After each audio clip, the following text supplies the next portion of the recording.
What's up, guys? I am Tyler Hosley, and I am back. Feels like it's been forever, but yeah, I am here.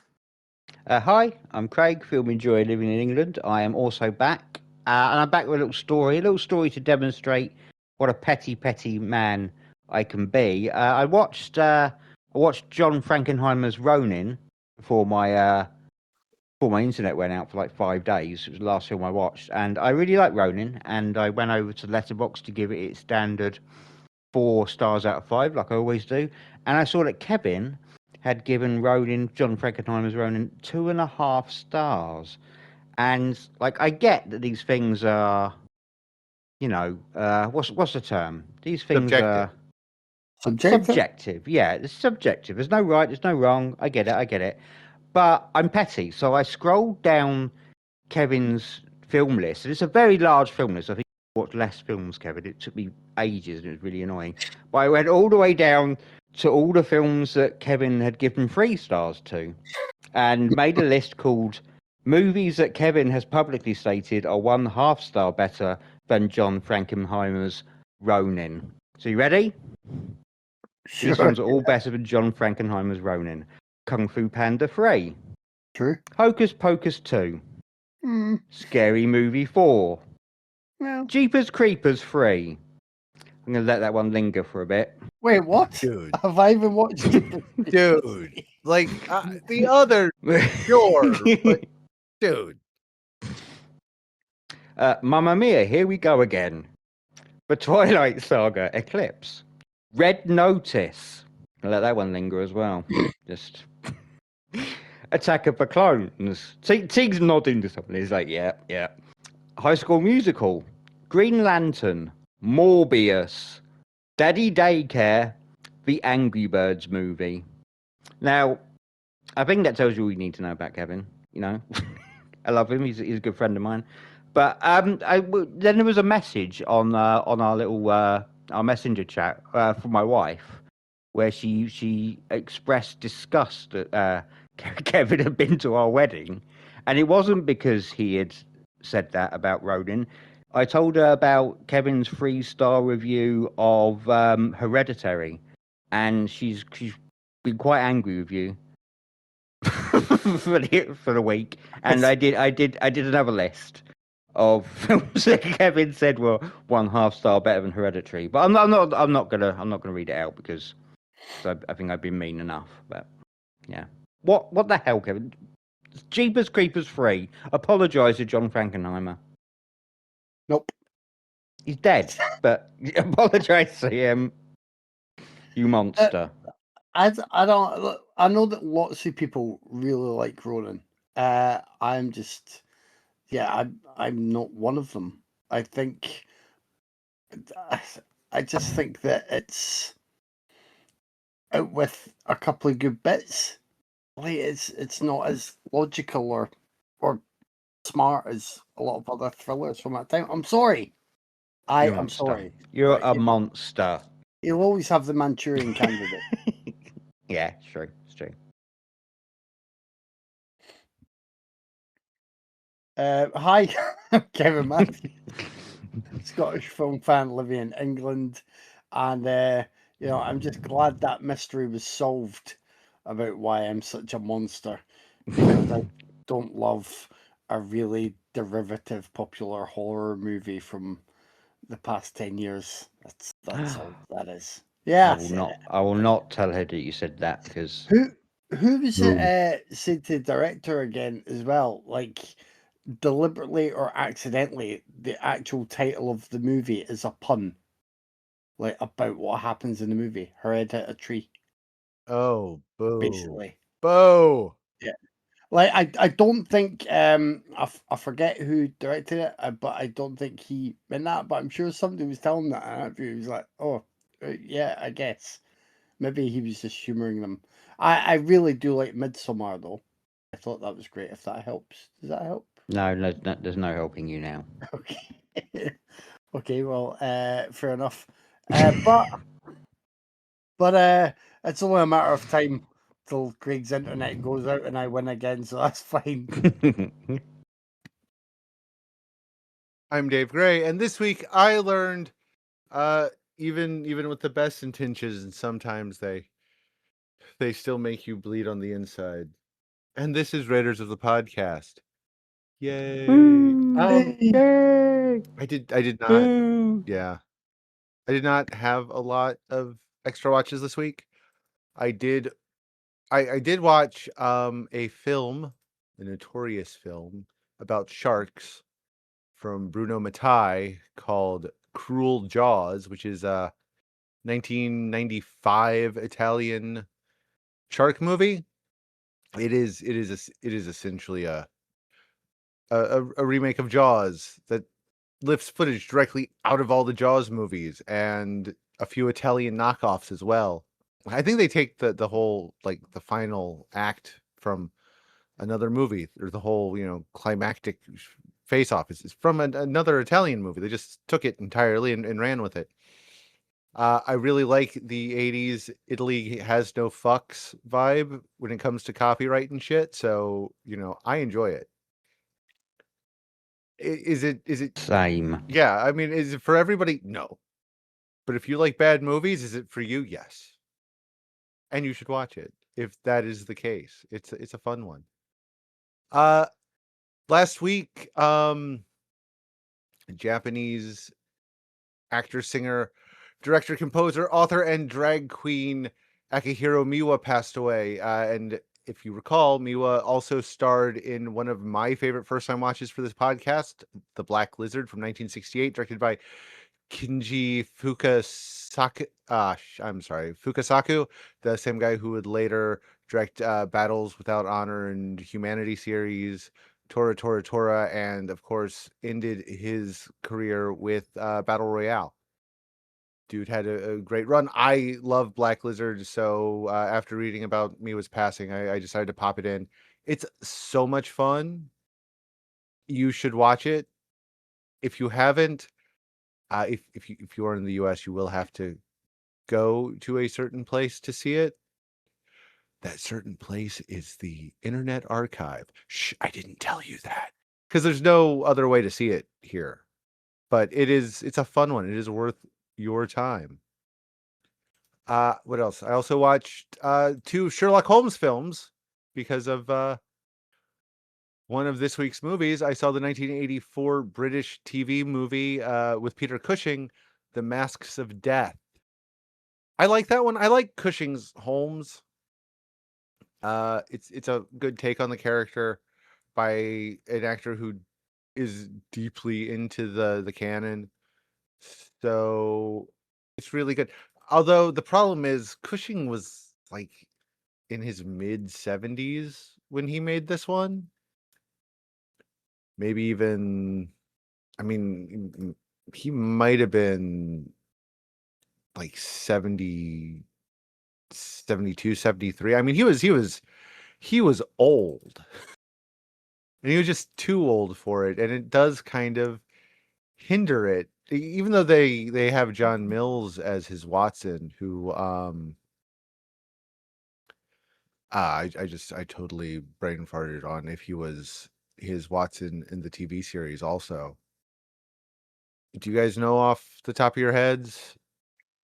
Mm-mm. Okay. No, you're the Sherlock Holmes expert, Dave. Yeah. We know nothing. Sorry, I totally brain farted if he was. But like they're good. They're good together, and they're a fine Holmes and Watson. It's just one of many things that's just like a little off. It does have a stop motion dog created by Ray Harryhausen, or his Hound of the Baskervilles does, and that is worth looking up.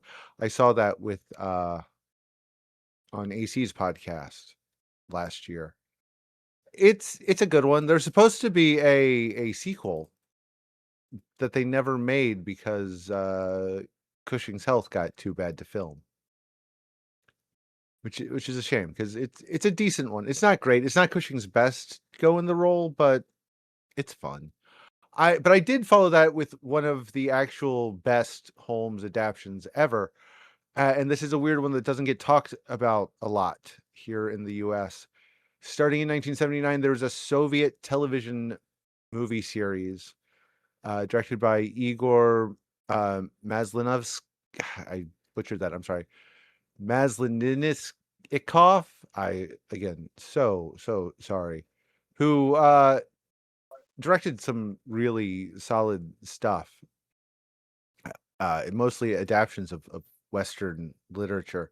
He did I think he did 2 Mark Twain adaptions, but anyway, his Holmes is fantastic. Holmes is played by, and again, I am going to fuck this up so bad. I am so sorry.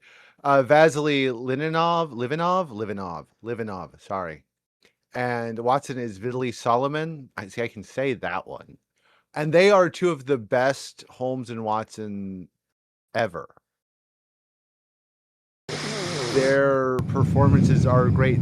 It's a great understanding of the characters, and they're really good adaptations. There are 5 TV films in the first half of the series. I'm trying to remember if they carried it over, but it's really good. And if you are like tinkering online, you should look it up. I believe they're all called The Adventures of Sherlock Holmes and Dr. Watson. And you should look them up. They are totally worth your time. They are a good time.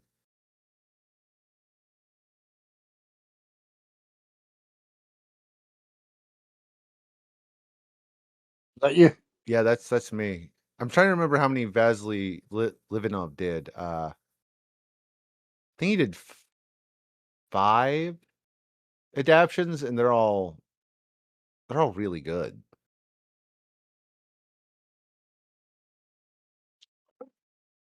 Well, when I wasn't busy participating in the amazing podcast crossover event that was discussing Supergirl with Watch It Plus, our composer Linus, and something slightly different, and Samurai from GGTMC. That was a good time last Sunday. I did fit in a few movies, not too many, but a few. One of them being Avatar: Fire and Ash, which I gave 3.5 stars to, just for Craig keeping score there of the high rated films. But it is a weird one. Like, these films now have kind of diminishing returns for me, but I say that with this being the first one I didn't see at the cinema, and I know, like, Dave's already like, oh my god, stop trying to kill cinema and go fuck yourself with that celluloid reel. But I kind of think that Cameron still usually gets things pretty bang on when he builds his movies towards spectacle, and the detail and the visuals in this were really gorgeous, and I might have enjoyed it a bit more on the big screen, because they do, whatever you think of them, and they are, really unoriginal, and at this point they are kind of always repeating the same beats, but they're big screen events. Yet this one, I still think, lacked certain something. Like, the end of the second Avatar movie was a great time, when Cameron just started really piling on all of the action for the big finale.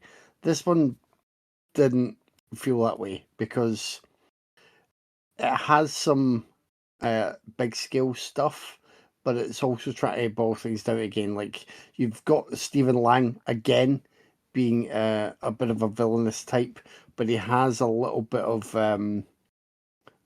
more of a grey area here. So there's an extra baddie who's someone on the planet who then wants, sort of, the weaponry of humans to give them added firepower and oomph and take on others. And that, like, that character is okay for the visuals and the extra menace, but it needed to be, I think, worked alongside the other bigger stuff that Cameron does really well. He's doing spectacle.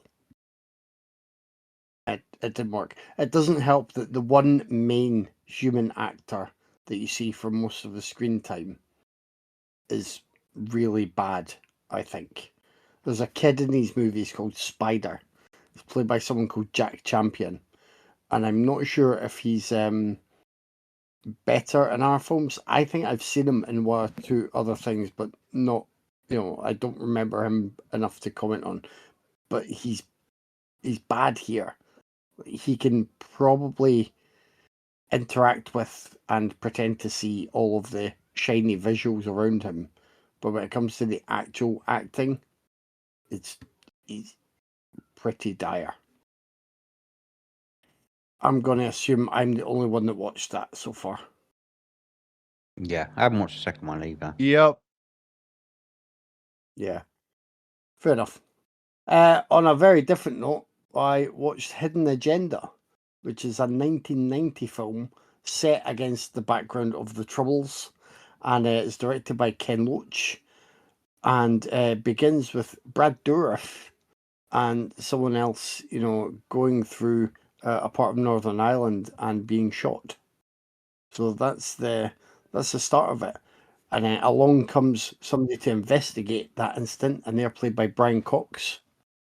And he's wanting to get to the truth of the matter, which looks like it may have been something covered up by police.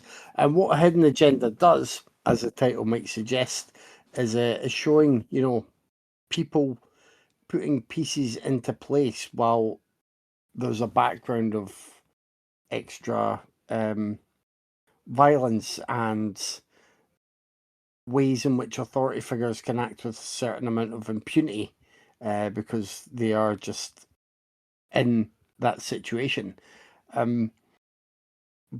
But it's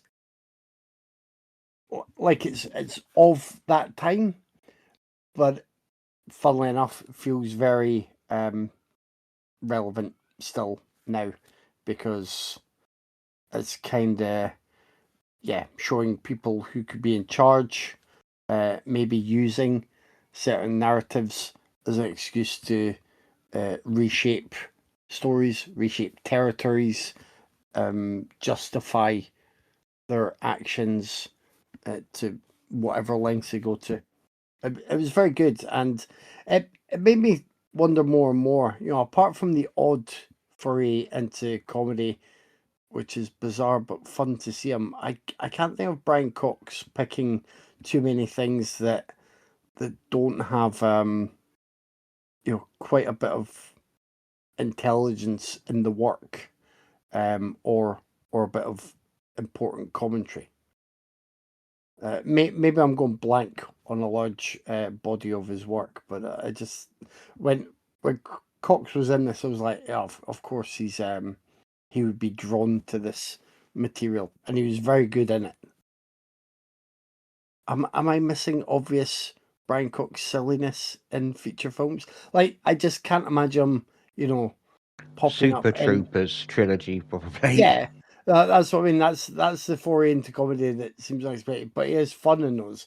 But I can't imagine him really, popping up in many, I don't know, Jim Carrey movies or like No.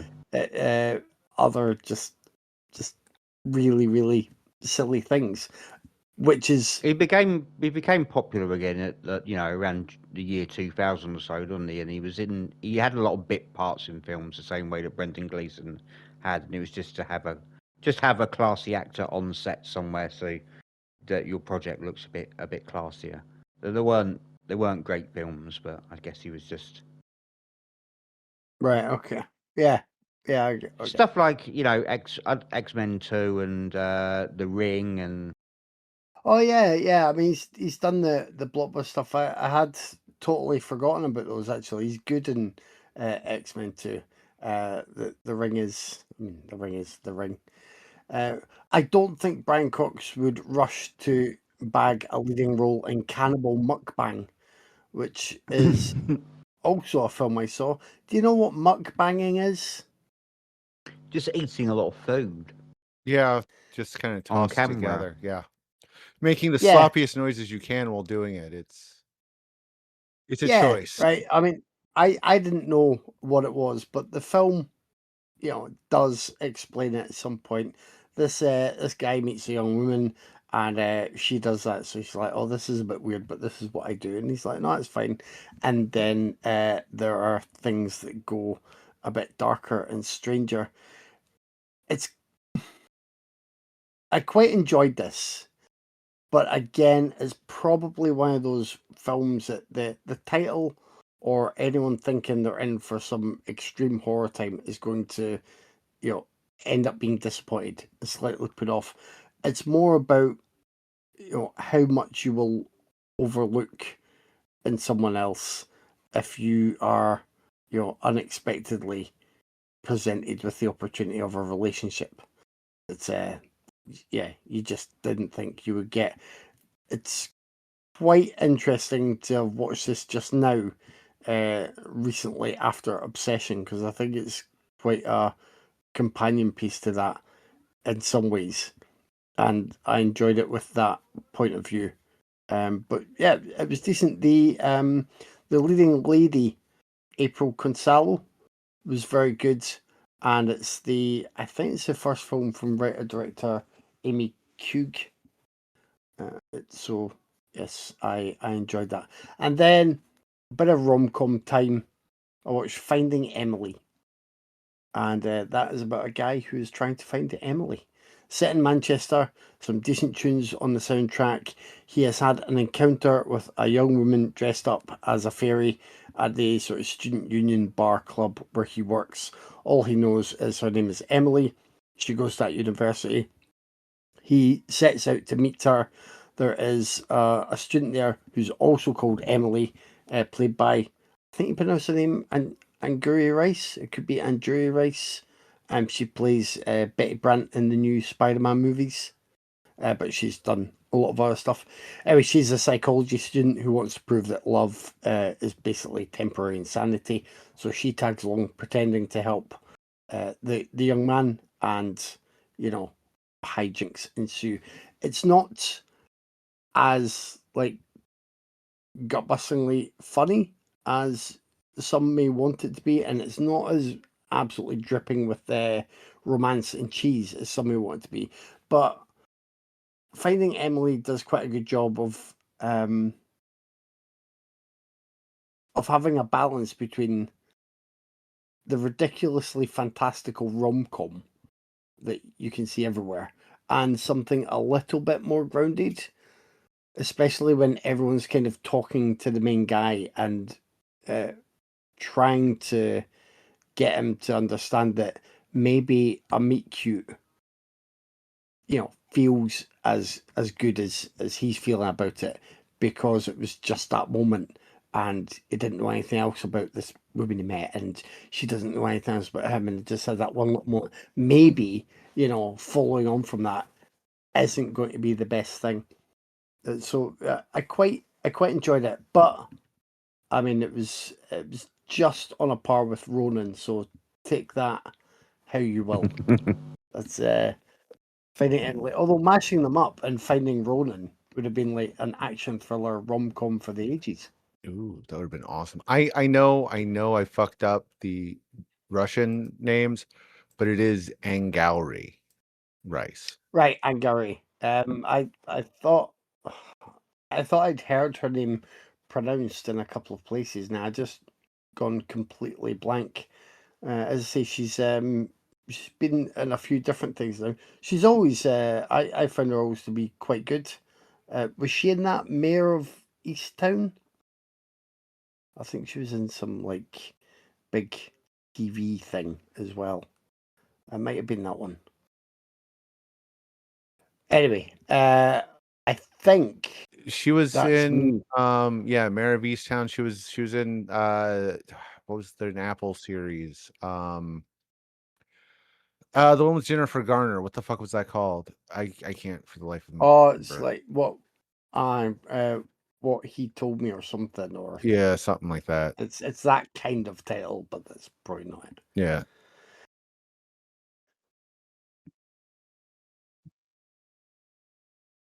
Um, I caught up on some of horror movies from this year that I hadn't caught yet.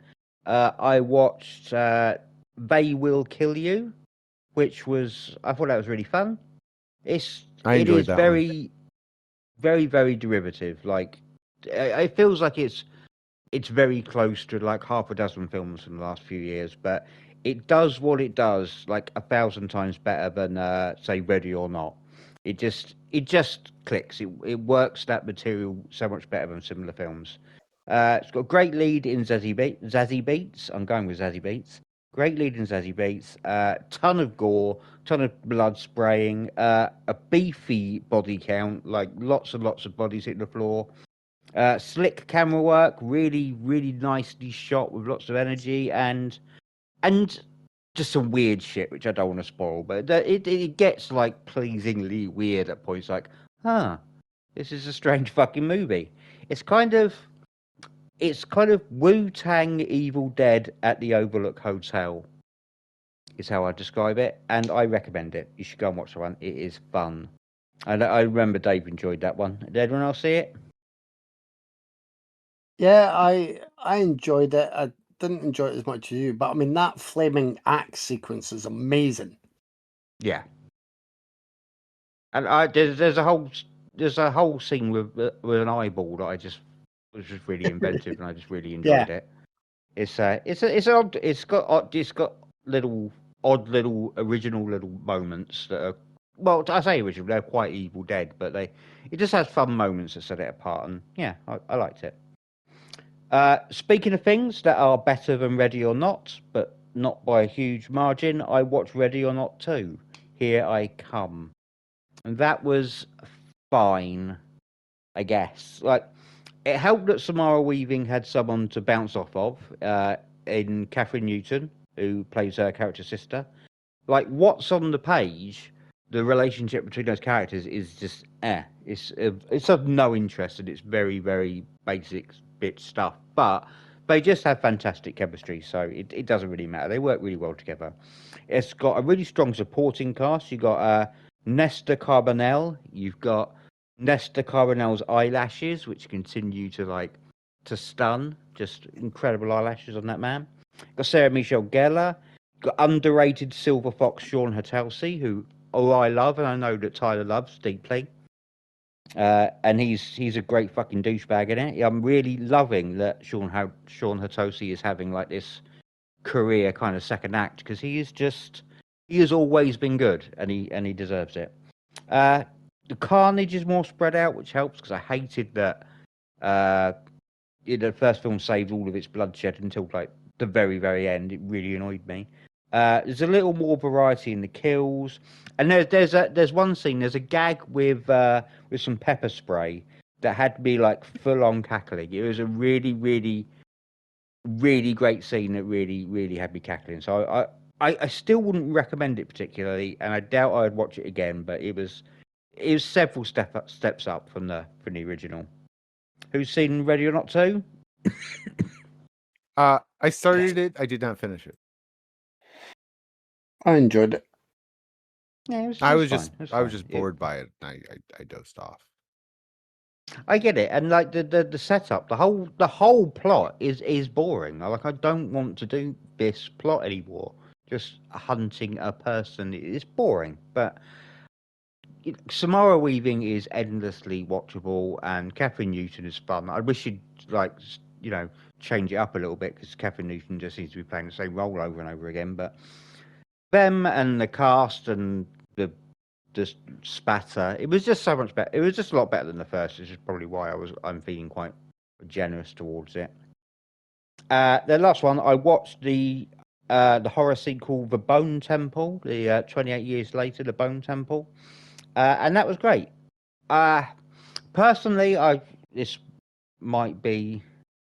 I know how people view this one and the previous film. I put this kind of equal with 28 years, because I think I liked that a little more than most people did, and I like this one just a little bit less than a lot of people did. I put them in the middle, because while 28 years later is just quite a standard first half before it gets into the absolute insanity of the second half, which is beautiful, this one is good the whole way through, but I found the editing between the two storylines to be quite jarring, and it was occasionally just spoiling my enjoyment of particularly the gentler scenes. When you come into the gentler scenes after like the harsh horror scenes, it was just very jarring. But I still really liked it. The cast kill it. They are fantastic. But Ralph Fiennes is a fucking rock star, like literally and figuratively. He's fantastic. Like for a long while, I didn't really think.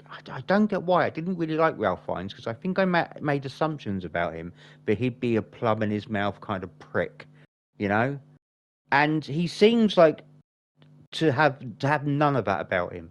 He seems to be really willing to get in there and do all sorts of weird shit. And I might have to go back and watch some Ralph Fiennes films that I haven't really checked out in the past, because he's wonderful, and I think everyone apart from me knew that he was a great actor, and I just fucked up there. But every second of Ralph Fiennes is a doctor, and Samson, the alpha infected with a big swinging dong. Those scenes are absolutely fucking incredible. They're genuinely quite beautiful and quite moving. Uh, so yeah, I really like the Bone Temple.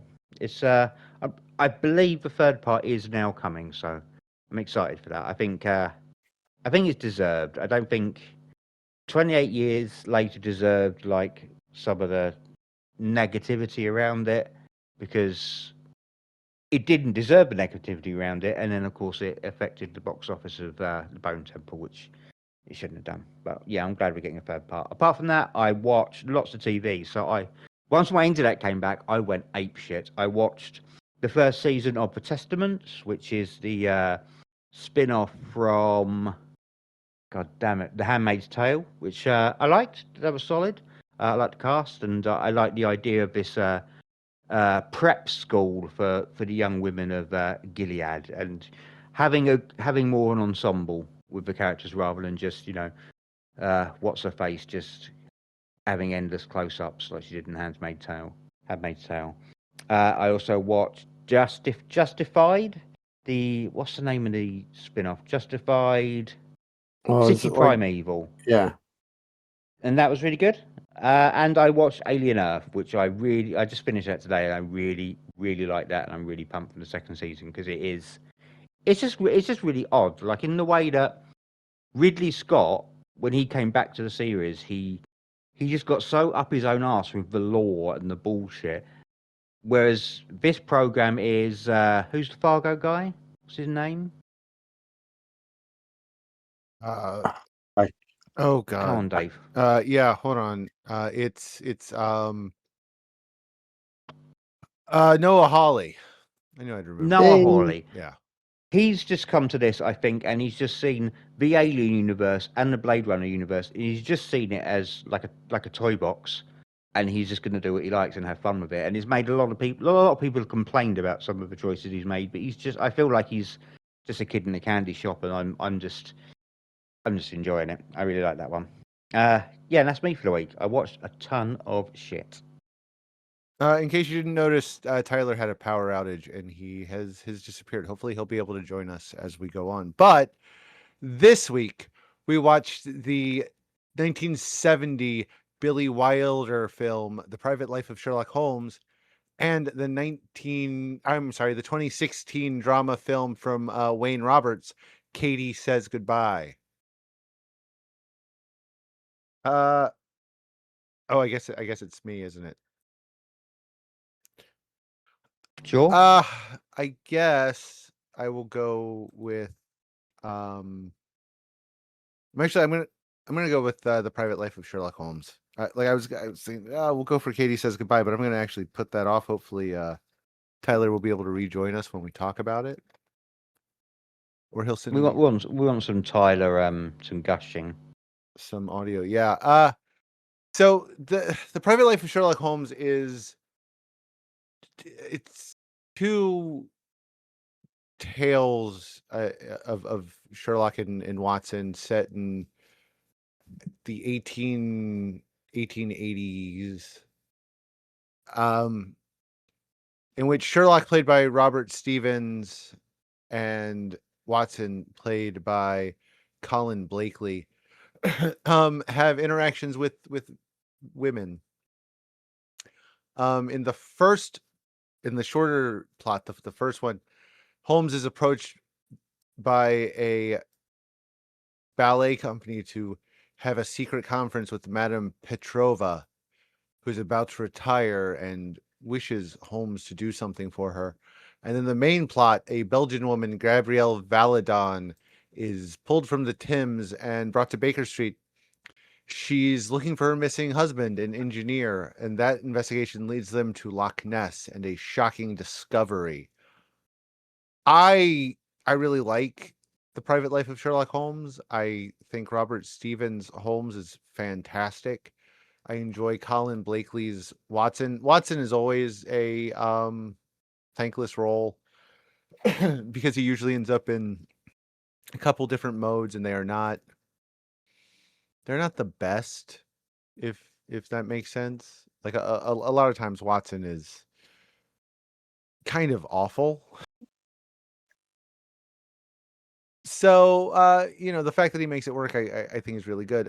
Christopher Lee's Mycroft is really good. I mean, Lee's always good. He's popped up. He played Holmes twice himself, and he's been in several other Holmes adaptations. He was Lord Baskerville in the Cushing Hound of the Baskervilles adaptation. The mystery is decent. It's well shot. The cast is great. The script has some really good lines. There's some absolutely excellent exchanges here. The screenplay is Wilder and his longtime collaborator, IAL Diamond. And it's some of the just sparkling, some of the back and forths and the snark. This was actually conceived as a roadshow film. It was actually supposed to be, I think, twice the length it is. There was multiple cases and some flashbacks that got cut out, and tragically, that footage is almost all gone forever. Some of it exists still as only stills and script. There's like one scene that's only audio. There's, I think, maybe one or two scenes where only the video survives and not the audio. It's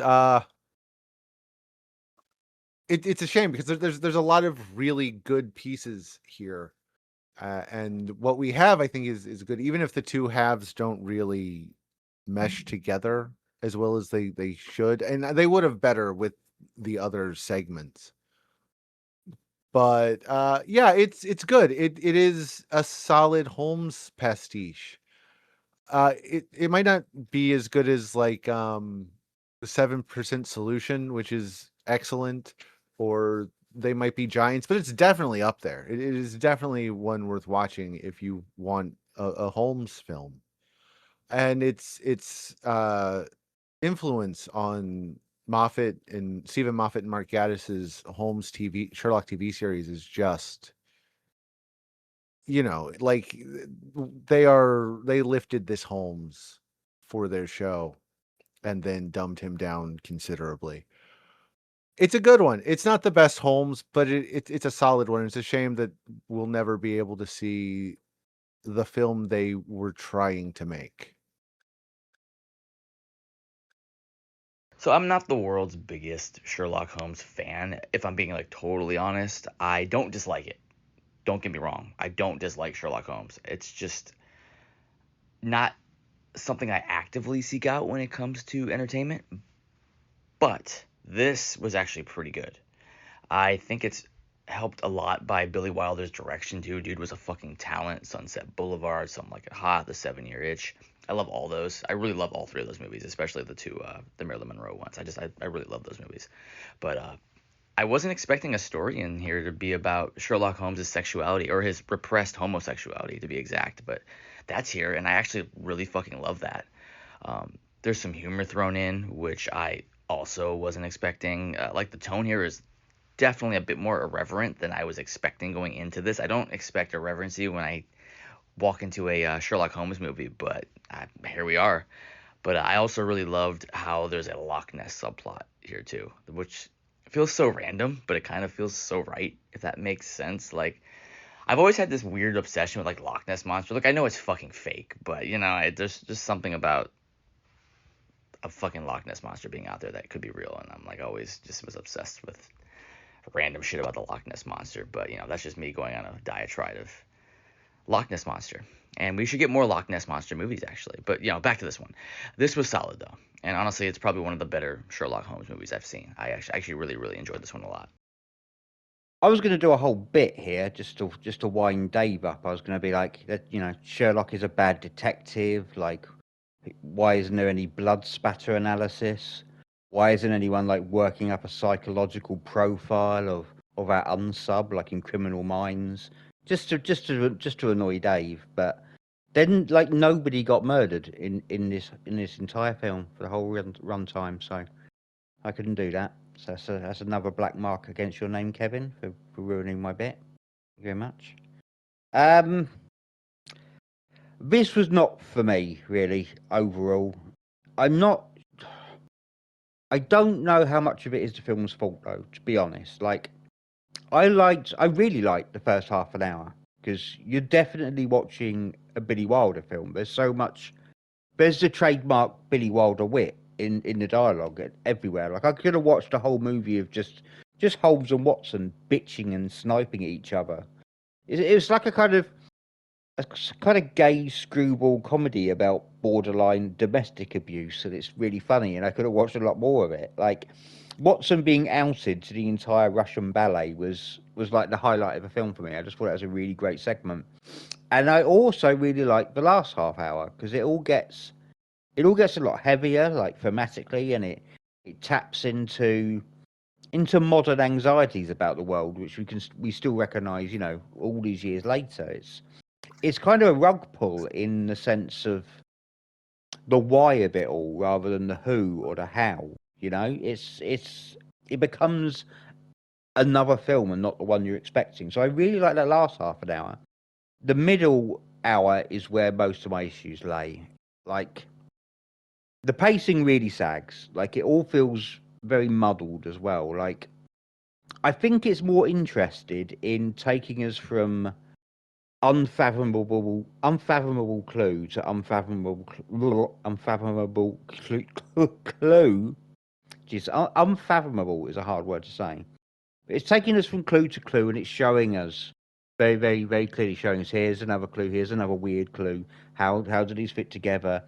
And I think it needed to be spending more time, like, on the relationships between the characters, particularly Holmes and Genevieve. Like, that whole relationship, it's a check the film fully intends to cash at the climax of the film, but it never really fills it out, if that makes sense. It doesn't sell it well enough. Besides that, I think my biggest issue is that I don't know a lot about Sherlock Holmes, but I think it feels less like a Sherlock Holmes story than it does a commentary on the character. So it was never really going to click with me, because I'm not familiar enough with any of it to understand. I don't understand how it's playing with or deconstructing the character or the legacy of a character or any of that. It doesn't click with me, because I'm not familiar enough, and that can't be helped. That's not the film's fault. Aside from that, I thought the cast were excellent, like across the board, especially Robert Stevens as Sherlock. I really liked him, and I was watching him the whole film, and I was trying to think. He reminded me of someone, and I was trying to work it out for the entire fucking movie, and it turned out he reminded me of two people in a really weird way. And I don't know if Kevin will get this, but he reminded me of, the vibe I got was, this will sound really weird. It was imagine Rick Mayall playing Alan Rickman, playing Sherlock Holmes. That was a very strange vibe I got from him, but I just really liked him. It really was just a really strange and unusual vibe he had that I really enjoyed. Script is really strong. I like anytime Holmes is like dishing out the withering comments, like, you're shorter than I expected. I didn't mean to be. And anytime Watson is becoming exasperated is good fun. What's the line? How can you say it's a figment of my imagination? Why do you say I have no imagination whatsoever? That was a really good line, and he really sells his exasperation whilst yelling that at him. Uh, Production design's fantastic. The score is great. There's a lot to like. It just it feels like a treat for Holmes heads. People who know the character, people who know the author, they know the stories, and I'm never going to share the level of appreciation that the fan base is going to get with it. It just I'm a Philistine, basically. I'm a Philistine, and I don't know enough about Sherlock Holmes, so it's never gonna, fully click with me. But I really enjoyed the first half an hour. I really enjoyed the last half an hour. I nearly fell asleep about 8 times during that middle hour because it wasn't giving me anything that interested me. But overall, like I say, overall it wasn't for me. I wouldn't watch it again. But there was so much stuff I enjoyed. Just just not for me. Well, I would recommend this movie to everyone apart from goddamn Philistines. It's I get what Craig's saying though. But I don't know. I think maybe I just remember a little bit more about Sherlock Holmes than I didn't realize, because I thought a lot of it felt like it was using the kind of well-known stuff, almost the pop culture references. All I know about him is he's a very clever man who keeps another man called Holmes prisoner and abuses him. That's all I know. Watson. Watson, yeah. Yeah, and they have a helpful landlady, Mrs. Hudson. So right, if Yeah. that's all you know, Holmes and Watson, then that's it. Like I knew about the setup. I knew about the landlady, housekeeper. I knew about Mrs. Hudson. Some of that might be from the modern show, but I've read some Holmes stories, much to Dave's surprise, probably, before, and I just quite familiar. Like I always knew he had a brother who I can't remember if it's overtly said or just constantly intimated that his brother's actually smarter than him. Do you remind me, Dave? Is that just a very clear statement, or just little ways? No, they tell you flat out. It gets more as it goes on, but Mycroft is always a genius. Mm. The thing I wondered, sorry, I'm just going to butt in quickly, is Sherlock Holmes meant to be an anti-establishment character, whereas his brother is the establishment? Is that the vibe I'm meant to get between them? In that one, yeah. And in others, okay. it depends. Sometimes yes, sometimes no. Okay. I think casting Christopher Lee as Mycroft was a great move as well. I thought Christopher Lee was great as Mycroft. But yeah, I really liked Robert Stevens as Sherlock Holmes. Like he's just very, very good. It doesn't feel to me like he's really sort of trawling through every other incarnation of Holmes to try and find things. It feels true to the character without it being, a kind of fading impression from somewhere else. Because there are lots of people who would, be wary of being in the shadow of those who played Holmes, particularly, obviously. Like I still think the biggest shadow is probably cast by Basil Rathbone. And yeah, I just I don't know. It's good that Stevens, he felt right in the role without having to feel almost beholden to everything that came before. And a lot of that might be to do with the script, which Wilder and I.L. Diamond, that's the name for the co-writer. They're obviously having fun with exchanges and dialogue and little moments are a little bit, I don't want to say dismantling. Well, yeah, kind of dismantling the myth of the man, or try to maybe be a bit iconoclastic. So that's good. You know, he's on about having to wear the damn costume that Watson had written about in the stories, and the viola, or whatever the instrument is. So I think that really helps Stevens portray the character without having to kind of jump through every hoop. I like Colin Blakely as Dr. Watson. He's a typical. I always think of Dr. Watson as quite an avuncular, uh, generally jolly and good tempered character, and he is that.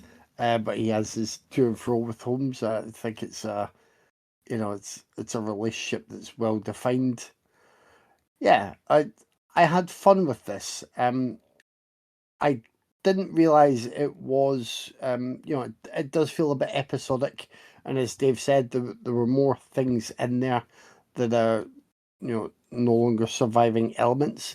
But I think you can feel uh, this kind of mashing together of two or three different stories. And bizarrely, I can't remember how long I've owned this, but this was brought to mind when I finally made it up to Loch Ness and had my pilgrimage going to find Nessie.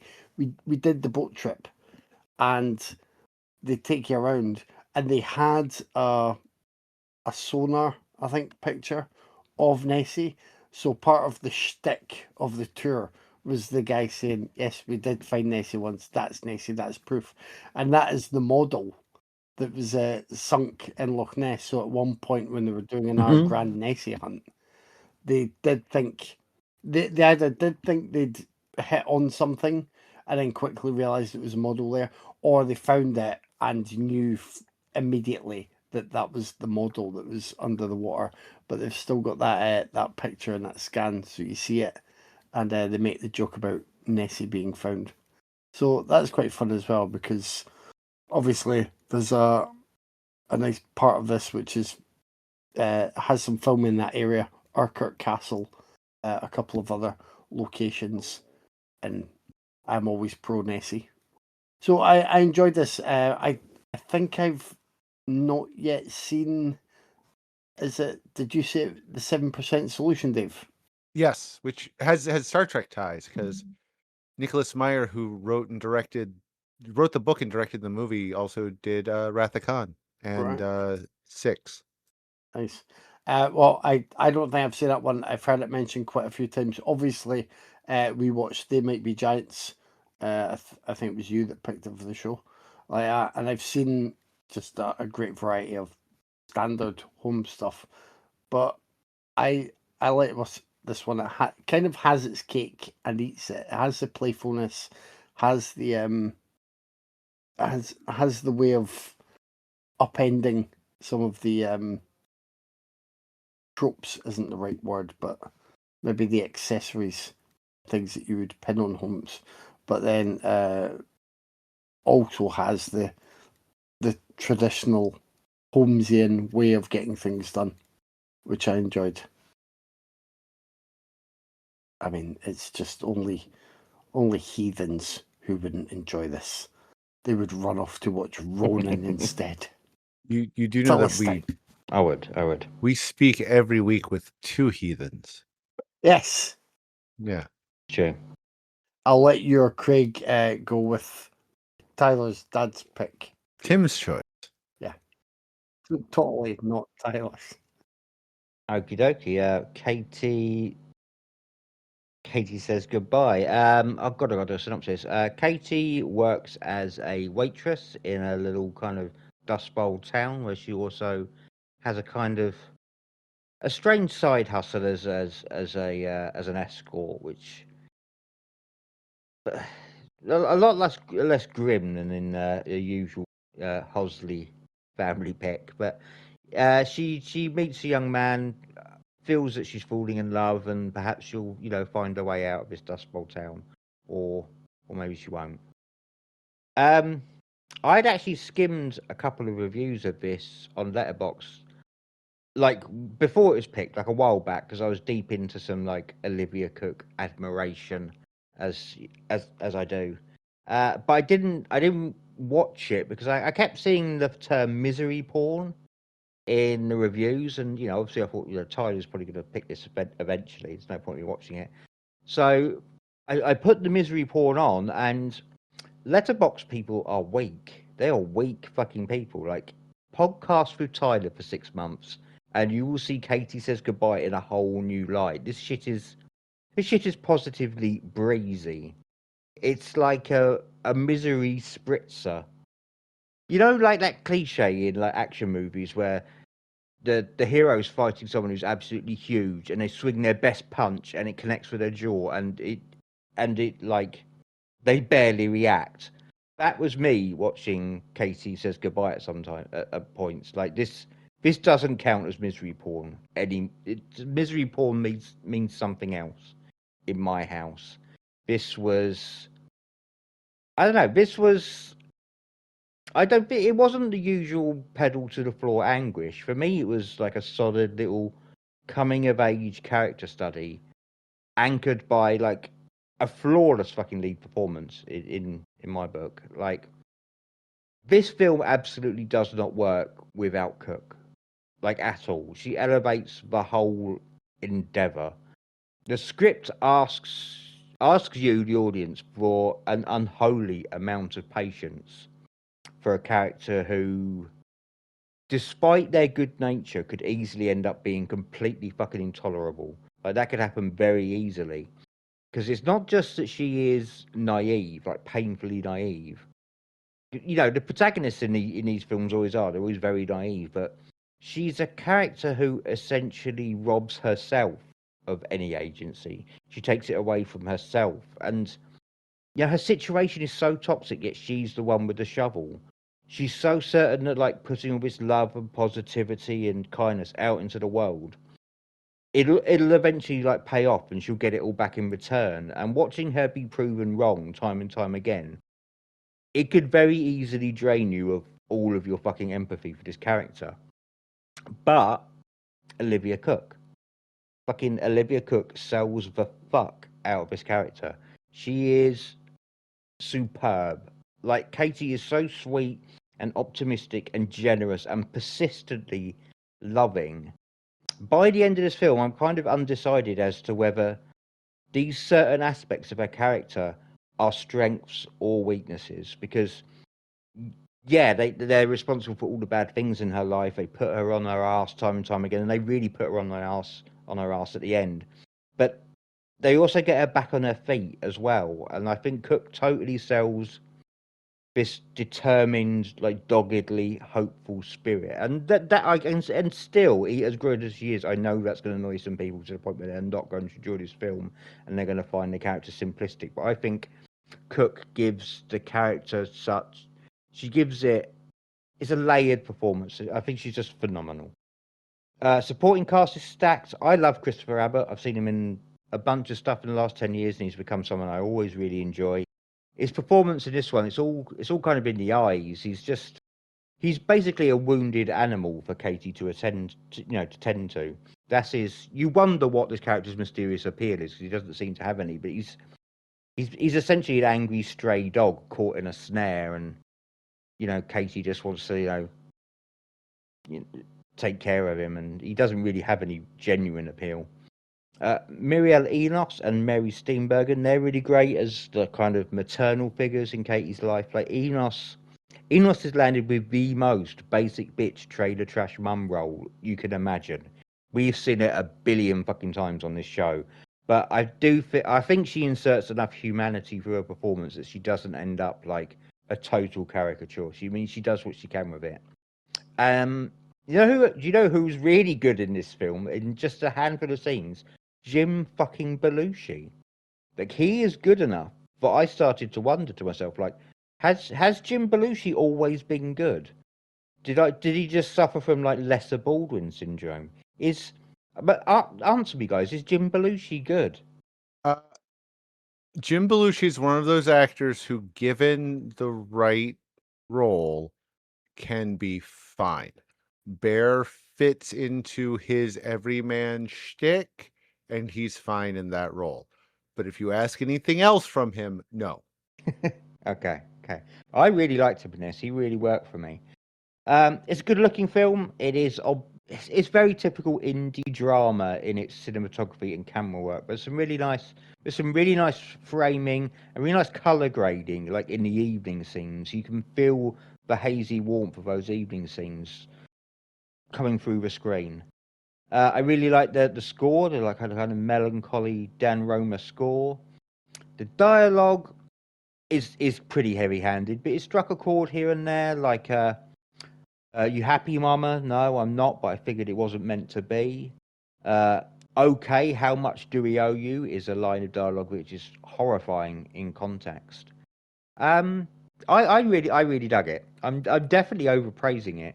It's a 7 on the Craig scale, but probably nearer like a 9 on the Hosley pick. Thank God it isn't Fiona scale. Anything that isn't Fiona just tends to score better these days. But Cook is sensationally good, and it concluded on an ambiguous note that really worked for me and made me feel extra favourable once the credits got rolling. So, if you like misery porn, I would say skip this because it isn't that. It's not going to give you your misery porn kicks. It is a solid coming of age drama about finally learning to value yourself, even if you have to bottom out first. I really liked it. I took from it, such as never do business with a sex worker when you only have $9 in your pocket. That's a bad move. That's not a good move. That's what $9 is like. Let me sniff the car seat an hour after you left. That's what you get for $9. Jesus Christ. But apart from the $9, I'm hoping it was a hand job. Really hoping it was We a hand both job. know it wasn't. Come on, Katie. Jesus. Yeah. Can you imagine, yeah, can you give me $15 for that whole job I gave you? Oh, $9 in my pocket. Like I said earlier, there are moments where you just want to cry because his character is such a fucking. But I really liked it. I was it. I take Olivia Cook out. God knows what I'd think of it because she is the film. But I really liked it. Well, I'm going to both agree and disagree with Craig. Yeah, Cook is excellent. Cook makes this work. And I think the rest of the cast is fairly strong. The problem is everything else in it is absolute shit. This screenplay is atrocious. It is terribly made. Like, it is just poorly filmed, poorly edited. The screenplay is awful. None of these people are characters. They don't say anything that matters. Nothing happens. Katie has no arc. She doesn't come of age. All we get is an end where she stands up and they play uplifting music. That's not anything. That's just wank. It's just manipulative shit. And this movie, I'm going to also slightly disagree where it is a bit of misery porn because it's so deeply misogynistic in its approach to everything, especially how it treats Katie. Cook, and the best part of this film is that they take a lot of long shots of Cook, and she's so expressive and so good in the moment, except when the awful thing happens. And then we're not given Katie's view. Instead, they wrap that around one of two rapists and his moment in it. So I have deep issues with that. I have deep issues with a lot of this movie. It's just poorly made and terribly written, and it is the laziest, lowest level wanky bullshit of a Tyler movie we could watch. Is it better than what was the one you mentioned? Fiona, I've been I surprised. think. Fiona. Yes, it's better than Fiona. All things are better than Fiona. But all things are better than Fiona. We are talking like bare minimum here. It's just one of those movies where I think there could have been something good there. And if we could put the cast in something else, it be a really solid drama, but this just wastes Cook, and it wastes her talent for just misogynist fluff that doesn't give. She never grows, she never learns, she just gets shit on and then walks off into the sunset to a rousing score, and we're supposed to think that's something, but it's not. It's less than nothing. It's insultingly vapid. Wayne Roberts only made one other movie that is also insultingly vapid. So, fortunately, for all the times I say white men can't fail in Hollywood, every once in a while they do, and it's glorious. Thank you for going the fuck away, Wayne Roberts. May you stay away forever. Everything's too telegraphed. It's too simplistic. It is the lowest level shit. Sorry. Now you can go. That's right. I was just going to say, I think he's gone away because basically there was Katie Says Goodbye, and then his next film was called The Professor, but it's also called Richard Says Goodbye. So I think he just wanted to make films where people said goodbye, and then folk who finance films were like, look, you just can't have this really random series of unconnected films just with people saying goodbye. I can imagine I'm in meetings like I've got another film idea, guys. It's about this woman called Lisa, and then round the table just saying, does she say goodbye though, Wayne?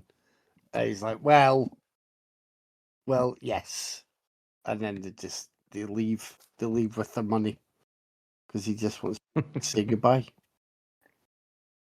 Maybe there's a twist to his latest film. Maybe it's Jeremy Says Hello.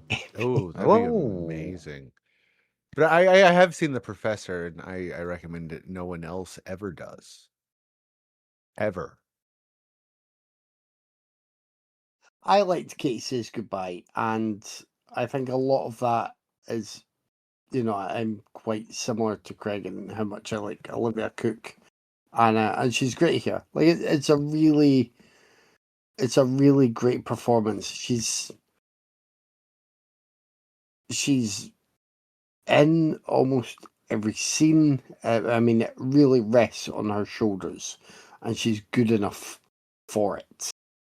But I also agree that it is quite frustrating, kind of how much the character puts up with, which is way beyond what someone should be accepting putting up with in their life. So yeah, it's a frustrating one, and then when it does get a bit more grim, it's like I don't know, it's a really tricky one to judge, but I think I might have liked this film more if it's. I think it might have been a bolder film if it had actually moved the world around Katie in line with her outlook. Would have been very different, obviously, and there'd be a chance that people would have absolutely hated it. But for me, that would have been the more interesting choice. And there could have still been other elements that played out in a similar way, but just then repositioning things back to be in alignment with Katie. I think I would have really liked. But yeah, as Craig says as well, Belushi is really good. Meryl Enos is great. Mary Steenburgen is yeah, she's fantastic in her supporting role. I've not been as big a fan of Chris Abbott, but he's usually okay, and he's okay here. I was more pleasantly surprised to see Gene Jones here, who is probably now forever most famous for being the guy who wins more than he'll ever know on the toss of a coin, which, funnily enough, ties in with our TV viewings. So that was that was good. I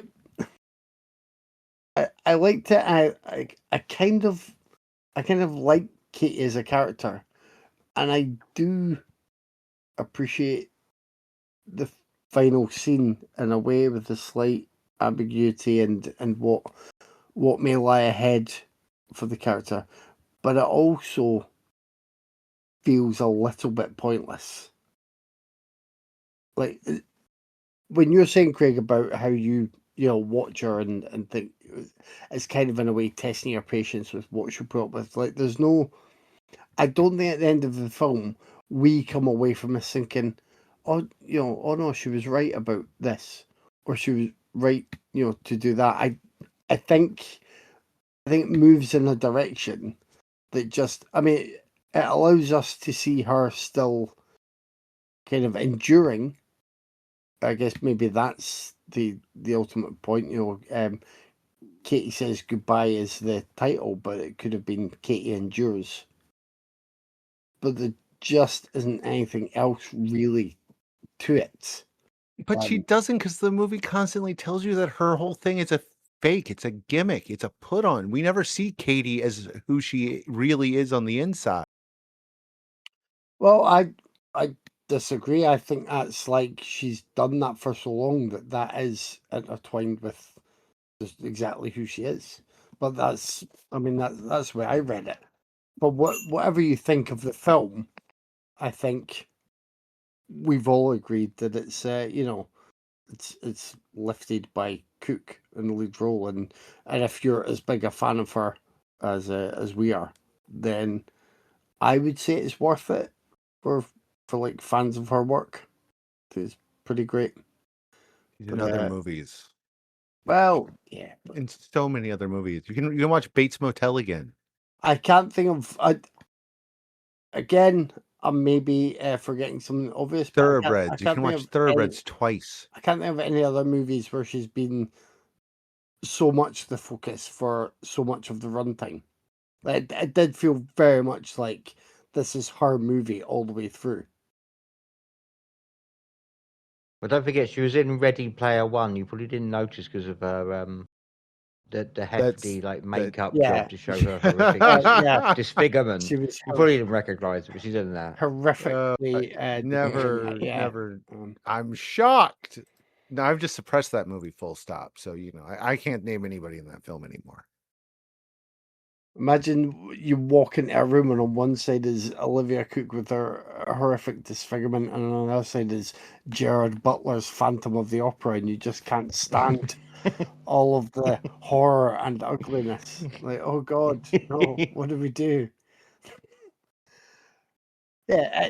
Anyway, from the Hosley family stable, this was a fairly painless one, and I did end up really liking it, but because of Cook, not because of everything else. Although the supporting cast do well, but in terms of the actual sort of writing, I don't think it really like goes anywhere or says anything too worthwhile. So Katie Says Goodbye was my dad's pick, and he actually recommended this to me like seconds after watching it. He was like, Tyler, go watch Katie Says Goodbye. It's that white trash depression shit that you love dearly. Just go watch it. I promise you'll like it. So I watched it, and yeah, he was right. He seems to know his offspring very well. So yeah, I did love this movie. I love this one a lot, actually. It's a bleak, small town set character study. This movie fucking broke my heart too. Like Olivia Cook's performance in this is so fucking good, guys. I mean, she gets put through the actual ringer throughout this entire running time of this movie, and you see like every ounce of pain her character goes through in her performance. I mean, her character is such a kind, sweet soul, and she's amazing. And how she's not considered one of the greatest actresses of this generation is an actual crime. Like, I cannot praise this performance enough. Olivia Cook is fantastic, and she's fantastic in everything, but man, she is so fucking good in this movie. The rest of the cast is great. Christopher Abbott is excellent. Like, I really like Christopher Abbott, and he's really good in this. He's got a really surprisingly good performance from Jim Belushi, who I've always really liked, even back into his, like, According to Jim Jay's, the sitcom that he did on ABC back in the day. I really liked him in that. But yeah, he's a solid he gives a really solid performance in this, really good. But yeah, he's also like the only man in this movie who isn't a piece of shit too. So all the men in this are just evil as fuck. But yeah, I really like this one a lot. And again, I can't praise Olivia Cook enough. She's fantastic in this. It's truly, her performance in this is truly fucking devastating, and she's so good in it. But yeah, the movie is really good, and if you like the bleak shit, y'all should check it out. It's good stuff. It's time to pick one, and for me, without hesitation, it's The Private Life of Sherlock Holmes. Yeah, Katie says goodbye for me. It's Sherlock Holmes for me. Tea. I needed tea on my side. Needed tea to be my backup. I'm sure he'll send audio this week. We'll have a split vote, but as it is. Speaking of, did he tell you what his pick is for next week? Yes, he did, Can It's share it with us? Yeah, it's the psychological thriller Swim Fan, which came out a year. One of those years. We all know what Swim Fan is, don't we? So Yeah, we all know what Swim Fan is. I, on the other hand, am also bringing a thriller, but mine is of far more recent vintage. I'm going with the 2025 South Korean thriller The Ugly. It's directed by the same guy that made Train to Busan. Oh, nice. Did you see the trailer for his new one? Is it Colony? I haven't seen the trailer for it, but yeah, I've been wanting to see The Ugly for a while, and I, it's found it places, and it's also rentable, but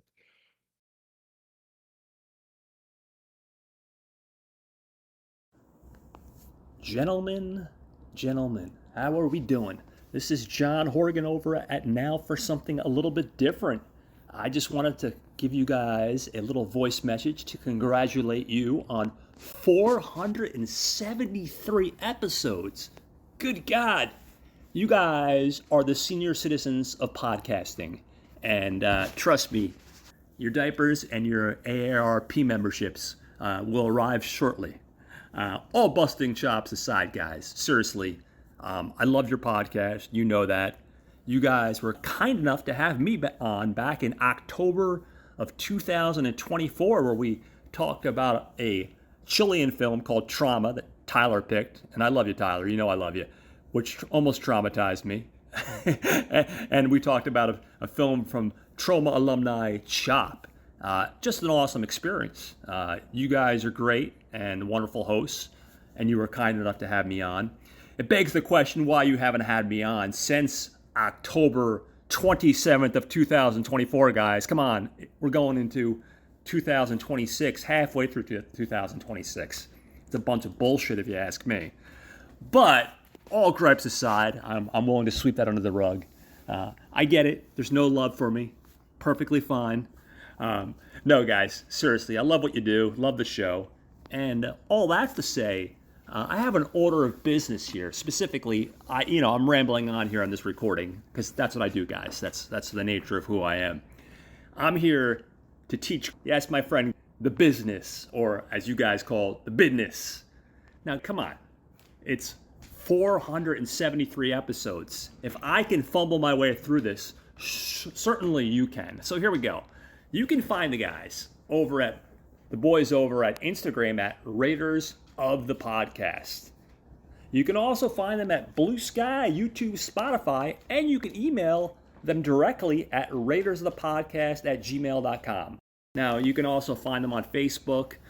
You can check them out on Spotify or wherever you listen to your podcasts. These guys have a great podcast, and they make me laugh and inform me of all the stuff I should be checking out. So I recommend you guys show these guys some love and check them out.